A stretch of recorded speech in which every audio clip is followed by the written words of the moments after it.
மார்க்கெட்டுக்குள்ளே புதுசாக வர்றாங்க, அவங்களுக்கு நீங்கள் கொடுக்குற டிப்ஸ் என்னவா இருக்கும்? மார்க்கெட்டை பற்றி புதுசாக கற்றுக்க வர்றாங்க உள்ள, அவங்களுக்கு வந்ததும் நீங்கள் கொடுக்குற டிப்ஸ் என்னவா இருக்கும்? அதாவது இதெல்லாம் ட்ரேட் பண்ணலாம், எப்படி ட்ரேட் பண்ணலாம்?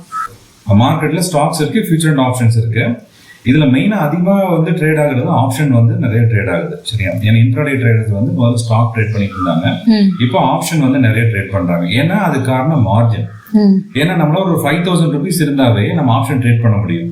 ஆனா ஃபியூச்சர் பொறுத்தளவுக்கு நம்ம வந்து 1.5 lakh 2 lakhs எபோவ் இருக்கணும். ஏன்னா அது மார்ஜின் ரெக்யூர்மெண்ட் ரொம்ப அதிகம். ஸ்டாக்ஸ் போயிட்டா ஸ்டாக்ஸ்ல அந்த அளவுக்கு ப்ராஃபிட் ரேஷியோ ரொம்ப கம்மி. ஃபார் எக்ஸாம்பிள் ஒரு ஸ்டாக் இருக்குன்னா அது 5 rupees இருக்கு இல்லையா, அந்த ஸ்டாக் வந்து 50 rupees ஆகிறதுக்கு வந்து பல வருஷம் நமக்கு தேவைப்படுது. ஆனா ஆப்ஷன் பொறுத்தளவுக்கும் அதே 5 rupees இருக்கு, 50 rupeesங்கிறது ஒரு half an hourலயே நடக்கக்கூடிய ஒரு நிகழ்ச்சியா இருக்கு. இதனால என்னன்னா மார்க்கெட்ல நிறைய யங் பீப்புள்ஸ் அட்ராக்ட் ஆகி வர்றாங்க. அவங்க அந்த ஆப்ஷன்ஸ் மேல ரொம்ப அதே இன்ட்ரெஸ்ட் வந்து நிறைய ட்ரேடிங் வால்யூம் நீங்க பாத்துக்கலாம், நியூஸ்ல எல்லாம் நிறைய ட்ரேட் நடக்கிறது வந்து ஆப்ஷன்ல தான் நடக்குது.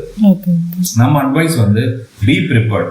நீங்க ஆப்ஷன் ட்ரேட் பண்ண போறீங்க அப்படின்னா ஃபர்ஸ்ட் ப்ரிப்பேர்ட் ஆகிவாங்க. முதல்ல ஆப்ஷனா என்னன்னு கிளியர் கட்டா தெரிஞ்சுக்குங்க. ரெண்டாவது மணி மேனேஜ்மெண்ட். மணி மேனேஜ்மெண்ட்னா இப்போ நீங்க அக்கௌண்ட்ல வந்து 50,000 ரூபாய் இருக்கு, சரியா? இந்த 50,000க்கு வந்து உங்களால எவ்வளவு ரிஸ்க் எடுக்க முடியும், அதுக்கப்புறம் ஒரு ட்ரேடுக்கு எவ்வளவு ரிஸ்க் எடுக்கலாம் அப்படிங்கறத நீங்க வந்து ஃபைண்ட் பண்ணணும்.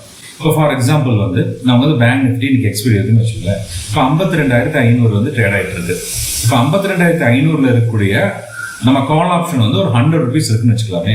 இப்போ 100 rupees இருக்கக்கூடிய கால் ஆப்ஷன் வந்து நீங்க ஒரு லாட் எடுத்தீங்கன்னா 1,500 தேவைப்படுது.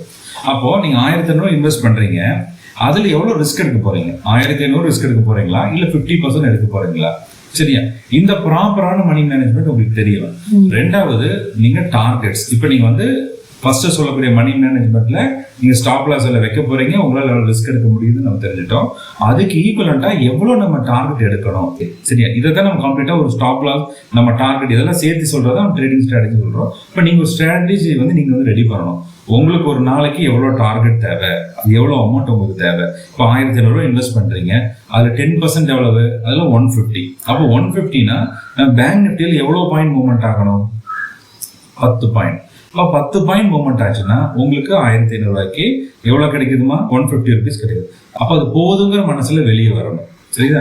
அந்த 4th ஸ்டெப் என்னன்னா நம்ம சைக்காலஜிக்கலா நம்ம ப்ரிப்பேர்டா இருக்கணும்.